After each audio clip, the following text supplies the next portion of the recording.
We are still in the hurricane season, which ends on November 30. Sections of the island are still reeling from the effects of Tropical Storm Zeta, which damaged roads and other infrastructure and caused landslides and rivers to overflow their banks. Unfortunately, it also took lives. We here at the JIS would like to say thank you to all the persons who came out and lent a helping hand to others all over the island in whatever way they could.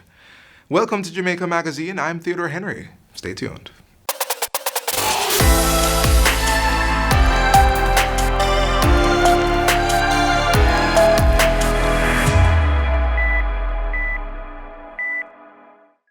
The Passport, Immigration and Citizenship Agency, PICA, plays an integral role in the nation's border and security system. This week on Get the Facts, we'll be discussing the agency's role and measures that have been put in place to safeguard against COVID-19.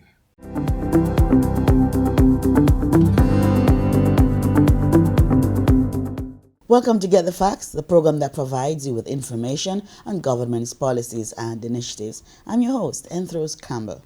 On today's program, we focus on the services of the Passport, Immigration and Citizenship Agency, commonly known to us as PICA. And joining us is Chief Executive Officer Andrew Winter. Mr. Winter, welcome to the program. But thank you, Enthros. My pleasure to be here this morning. Yes, we're really happy to have you. Let us start with, lots of us believe that PICA is all about passports, but you know you have some other major functions. Tell us about those functions. All right, well, the other functions that PICA is involved in, as I said, passport, we're also involved in the granting of citizenship to persons who want to become citizens of Jamaica. We are also involved in immigration. It is the immigration officers who are at the borders, and we also give out what we call immigration benefits, extension of stay, visas, permanent residence, temporary residence. And we also conduct our own investigation into persons who may commit breaches under the Citizenship Act or the various immigration laws or the passport regulations. Okay, citizenship. Talk to us more about that. Who can become a citizen of Jamaica and what is the process? Well, Enthros, there are so many persons who want to become citizens of Jamaica. In fact, last year, over 4,000 persons became citizens of Jamaica. Persons can become citizens in a variety of ways. The first one is citizenship by descent, where every Jamaican who has a child, their child can become a citizen by virtue of being a descendant of a Jamaican. The next one is by marriage. Persons who are married to Jamaican nationals can become citizens of Jamaica. Then we have citizenship by naturalization. Persons who have been here for some time, 5 years or more, living and has turned Jamaica into their home, can become citizens. We have a unique category, which we call citizenship by doubt. And in this category, persons may have been born in Jamaica, what we would call an unregistered birth. Maybe their parents died, maybe they were abandoned, and then by conducting a certain amount of investigations, we are able to establish that they are Jamaicans, but because there is not the normal registration of the birth certificate or that they are the descendant of a Jamaican, we are able to establish them and provide them with a form of citizenship. Mm-hmm. So now they are now properly grounded as a citizen of Jamaica. Yes, yes. What is the process? I noticed, I saw an ad in the paper just this week with somebody who was applying. Talk to us about that. For example, if you are becoming citizen by naturalization, which is the non-Commonwealth citizen, the Commonwealth citizen becomes by registration. Now, once you're doing by naturalization, you have to put an ad in the paper to show that anyone has no issues with you becoming a citizen. For persons who are married to Jamaicans, they apply by virtue of their marriage to the Jamaican national that they would like to become a citizen of Jamaica. And the sentence, as I said, speaks for itself. Mm-hmm. So the one that you see in the newspaper is usually the non-Commonwealth citizen, yes, what we call the alien in our parlance. Yes. Under the Aliens Act, they are now becoming citizens, so they have to advertise. And usually they are living in the country for 5 years and more continuously. Mm-hmm. So they are now entitled to become a citizen of the country. Right. So with all the material in, how long does it take? Well, it depends. Citizenship by descent is the quickest route. That usually takes somewhere up to 25 working days for a person. However, once you with naturalization, you have to submit a lot of documents. Then we have to do our background checks and our security vetting to ensure that you're a person, a fit and proper person to become a citizen of Jamaica. And sometimes that can take a bit of time. Usually we're trying to do it between 12 and 18 months. It used to take much longer before, up to 3, 4 years, 5 years. But now we have improved on our processes. We have better communication with our overseas stakeholders, and that has helped to reduce the time. So most time is between 12 and 18 months where persons are able to become citizens through naturalization, registration, or marriage. So those usually take longer, but as we improve, and in fact, very shortly, we'll be even improving that process even better. You know, we're moving that also into the digital space. Yes, we're going to talk about that. Yes. I know of someone who had become a citizen of another country. He's Jamaican and wants to come back. How does that work? Well, they come back. They enjoyed what you call, in some countries, facilitate dual citizenship. Yes. So you can be a citizen of Jamaica and you can be a citizen of that country. There are, unfortunately, situations where some countries do not facilitate, and you have to actually renounce your Jamaican citizenship to become a citizen of that country. Now, when you have renounced your citizenship, you're no longer a Jamaican, you're the nationality of that country. But when you return to Jamaica, if you so desire, your citizenship can be restored. Oh. And that is another process where we restore your citizenship to you. Yes. Right? So there are many reasons, persons, especially in some of the European countries, that don't facilitate dual citizenship. You have to renounce your Jamaican citizenship. Okay. Many people like to become Jamaicans, like to be known as Jamaicans. What are the benefits, and why should one want to become a Jamaican? When we think of our proud legacy of Jamaica, I mean, in so many ways, we're just a unique country, and you want to identify it. Our reggae music, our coffee. I mean, one time in Jamaica had all the 100-meter champions in the world, right? You want to be part of a very unique heritage, right? Yes. I once heard someone say, he does not understand how a country of 2.8 million people has such an impact on a world of 6 billion people. So you want to be part of that. And, you know, when I just joined PICA, I found it to be, I couldn't believe people want to become citizens of Jamaica. You only want to become citizens of the developed countries. But it is important for us, if we were to listen to these people, to find out how much this small country has to offer and how much these persons appreciate. Many of our successful persons in this country came here as immigrants and then became citizens of Jamaica, and this is their second and third generation, which is helping this country to continue to be a success. Interesting stuff. We're going to take a break now, and we pick up with some more useful information on the Passport Immigration and Citizenship Agency, PICA. Stay with us.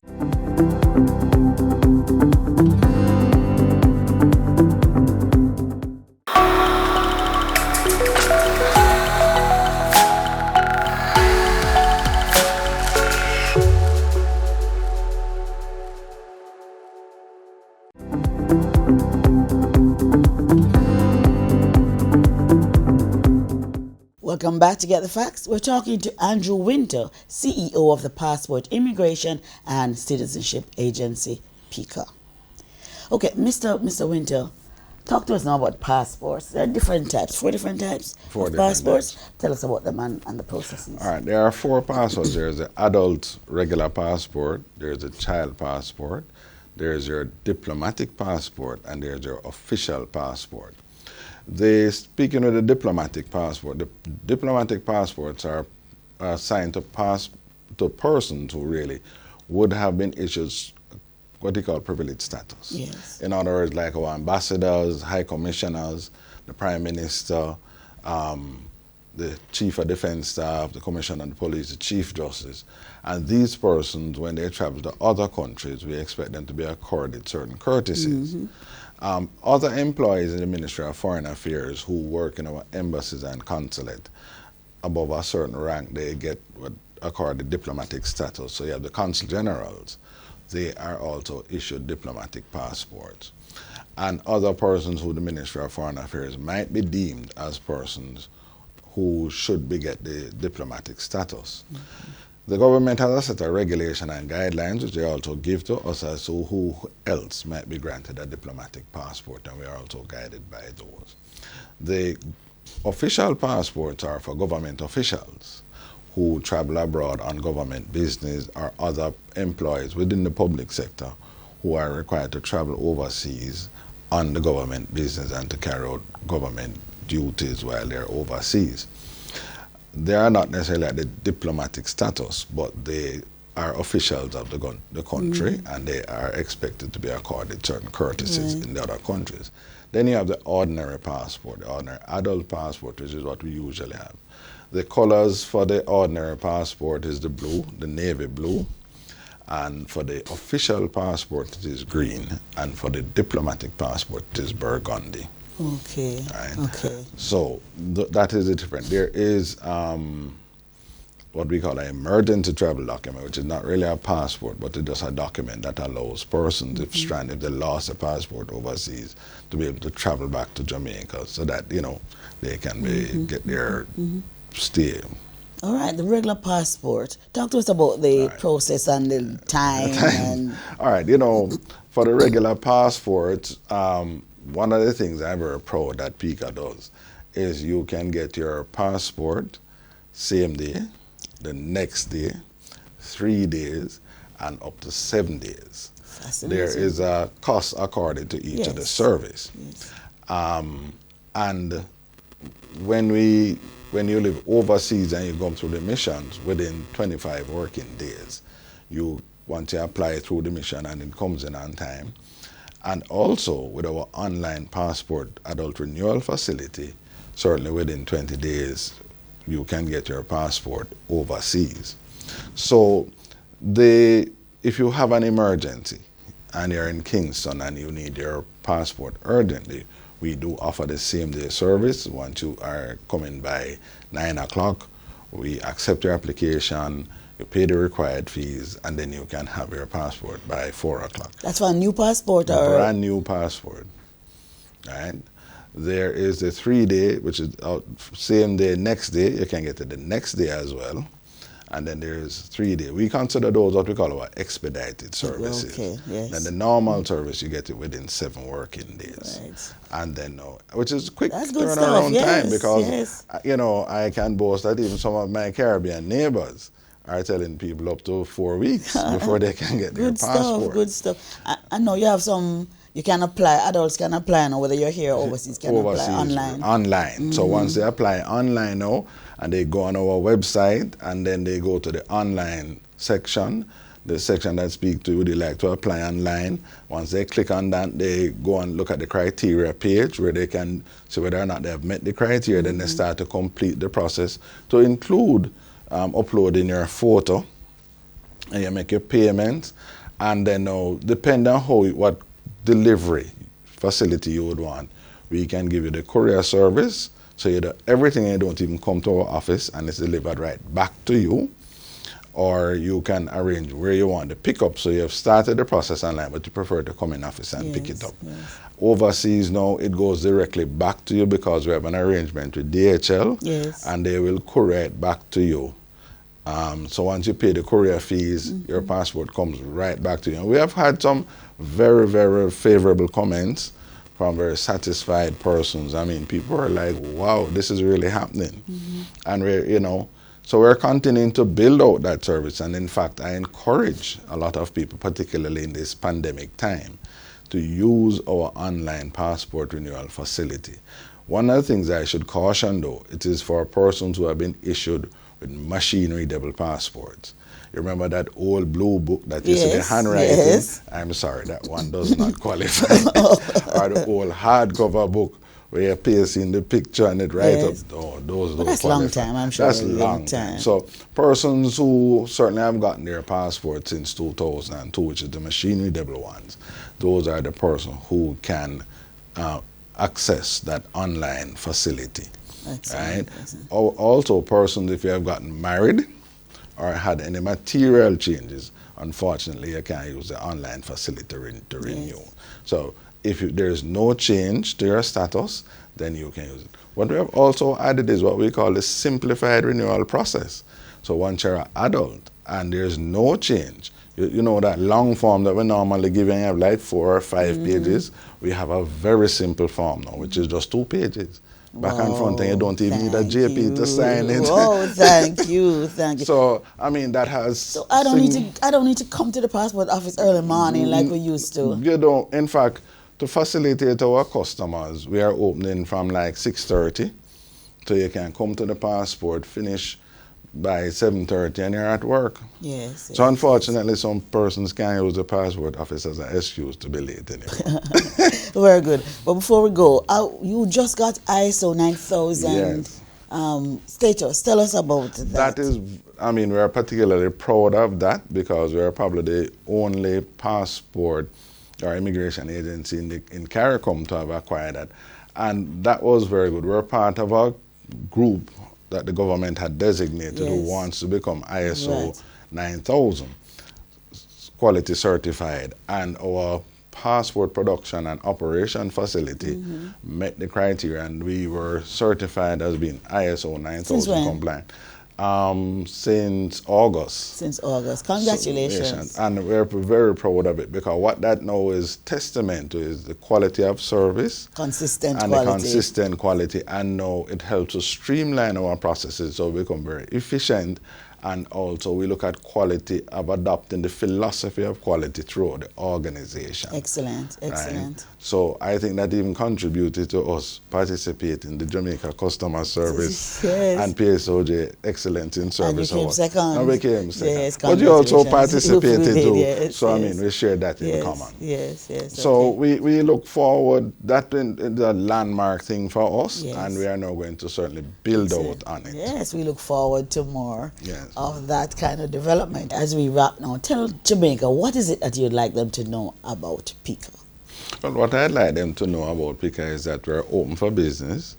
We have implemented all the things for the new norm. So we have put in our social distance protocols, our sanitizing protocols, and for you to wear your mask. But we are still home to give you that high level of service, and we want you to come and to do your business and let you know that we're still open for business. We are also letting you know that in a few months, within the next 12 months, a number of our services are going to be migrating to online platforms, again, which will facilitate ease and comfort to ensure that you still get the best quality service and products from the agency. And we want to really thank them for their support during this time, because it's really good to know that persons still came out to the agency and still, you know, they need their passports, and we're very happy to continue to give them the high quality of service and good customer service. Thank you so very much for coming today to talk with us on Get the Facts. It was our pleasure having you. It was my pleasure to be here. This has been Get the Facts. Our guest was Chief Executive Officer at the Passport Immigration and Citizenship Agency, Andrew Winter. For more information on the role and function of the Passport Immigration and Citizenship Agency, contact them at 876-754-PICA. That is 876-754-7422. You may also visit their website at www.pica.gov.jm. Until next time, when Get the Facts brings you more useful information, I'm Enthros Campbell. Thanks for watching and take good care.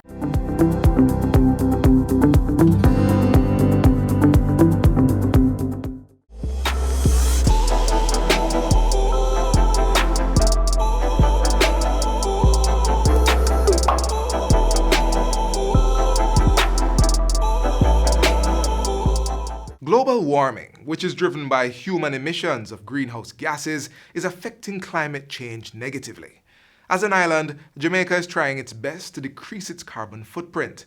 One measure is to phase out hydrofluorocarbons under the Kigali Agreement. Check this out.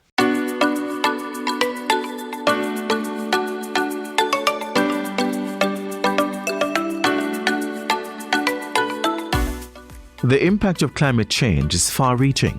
The summers are getting warmer and the winter months are becoming increasingly colder. It is with this in mind that the government of Jamaica is playing its part to manage the impacts of climate change. Through a collaboration with the United Nations Development Programme, preparatory activities are underway to enable Jamaica to ratify and implement the 2016 Kigali Amendment to the Montreal Protocol on substances that deplete the ozone layer. The Montreal Protocol fulfilled the objectives of the Vienna Convention for the protection of the ozone layer. It is a global environmental agreement originally signed in 1987 by countries across the world and ratified by Jamaica in 1993. This agreement seeks to phase out the use and production of ozone-depleting materials, such as chlorofluorocarbons, more commonly known as CFCs. CFCs were invented in the 1930s for use in the refrigeration sector and as propellants for aerosols. Increased consumption of refrigerants in motor vehicles, refrigerators and air conditioning units, as well as foam insulation, resulted in damage to the ozone layer, which is the protective shield that protects the Earth from the harmful rays of the sun. Damage to the ozone layer can cause devastating harm to human life, health, and the environment. As time progressed, newer refrigerants such as hydrochlorofluorocarbons, more commonly known as HCFCs, were introduced as alternatives to CFCs. These substances were seen as less likely to damage the ozone layer. With the advent of the technological era, studies showed that HCFC is a powerful greenhouse gas that contributes to the depletion of the ozone layer. Even later still, it was determined that while HFCs were not considered to be ozone depleting, they too were powerful greenhouse gases that contributed to global warming, which intensifies climate change. With this new information, countries sought the best alternatives to ensure the protection of the ozone layer, being mindful of the effects of climate change.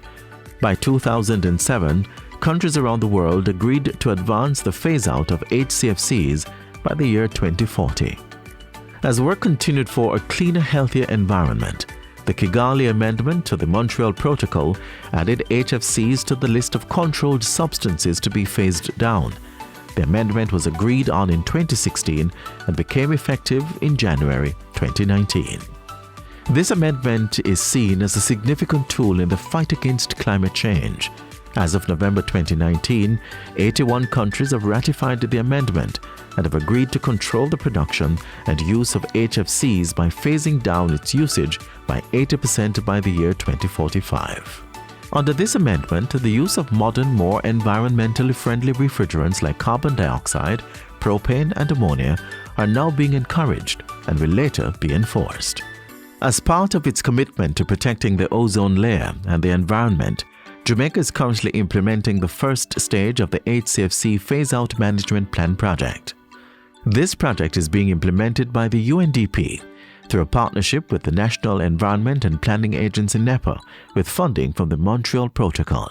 Of the main achievements of the project, the three main results achieved so far includes the introduction of the 2014 Trade Order, which now restricts the importation of HCFCs based on a licensing and quota system, phasing out of the use of HCFCs in the foam sector and a significant reduction in the use of HCFCs in the refrigeration and air conditioning sector, as well as strengthening the capacity of refrigeration and air conditioning technicians in best practices through capacity building sessions, as well as the provision of personal protective equipment kits. In order for the Kigali Amendment to take effect in Jamaica, it has to be ratified. Before this can happen, laws have to be reviewed and amended as necessary. Additionally, a licensing and quota system for the importation and consumption of HFCs, similar to that of HCFCs, has to be created. 4 steps are required in the ratification process. Currently, Jamaica is at step 1, and consultations are now being held to prepare a cabinet submission. Once approved, the country can move to the preparation and enactment of laws. This is followed by the preparation of another cabinet submission for ratification, and finally, depositing the instrument with the United Nations, after which Jamaica becomes bound by the treaty within 90 days. You may be wondering how this affects you. For persons in the refrigeration and air conditioning sector, get ready to make the unavoidable switch to more environmentally friendly refrigerants and reduce the use of substances that contain HCFCs and HFCs. This will lead to a safer and healthier environment for all. The general public and consumers also stand to benefit from cost savings. Newer appliances and vehicles coming into the country, some of which are already here, will be equipped to use these modern, more environmentally friendly refrigerants. The time is now to make the switch to protect the environment. So join us in helping to achieve the Sustainable Development Goals. Jamaica, on the road to ratification of the Kigali Amendment.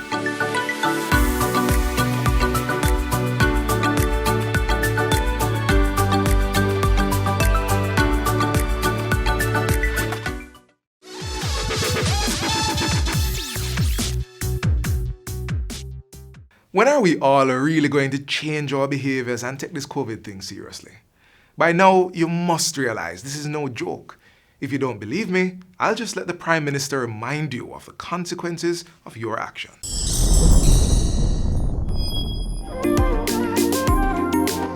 The government always has the plan as to how we configure the various measures under the Disaster Risk Management Act that will bring an outbreak under control. The problem with these measures is that they have an economic impact. They have a serious economic impact. So if citizens want to ensure that our economy is protected, that our health service is protected, then just do the simple thing. Wear a mask, sanitize your hands regularly, particularly if you touch surfaces that are in public areas or surfaces you are unsure about. Maintain a social distance. Now that is the most difficult one, it appears to me, the maintenance of social distance. Don't feel any way if somebody stands away from you. It's nothing to do with you. It's just about being safe. So you stand away from somebody else and the person stands away from you. If you see somebody, a group gathered and there are more than 20 persons there, take care of yourself. Stay safe. Keep away from that. If you have to take public transportation, put on your mask, wind down the window, keep your hands to yourself. You come out of the taxi, sanitize your hands, and keep moving. This is how we are going to have to live until we get a vaccine. But I want the country to bear in mind that even if the vaccine were to be developed and approved next year, the process of having the vaccine produced, then shipped here, then distributed, could be many months after the approval. So we have a long stretch of time. I would say that the country should prepare itself for close to another year of measures before we can safely say there is a vaccine for distribution. So the only solution, the only real solution for balancing lives, that is keeping you safe and keeping you with your livelihood, is for the individual, the person, to change behavior and act responsibly.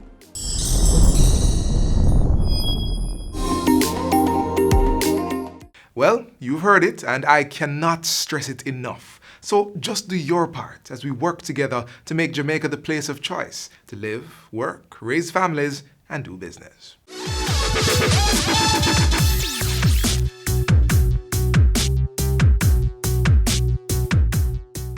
This is where the magazine ends for today, but if you would like more content like this, then visit our YouTube page. We also have all the latest news and updates on our social media pages and our website, jis.gov.jm. On behalf of the entire production crew, I am Theodore Henry. Thanks for watching. This has been a production of the Jamaica Information Service, the voice of Jamaica.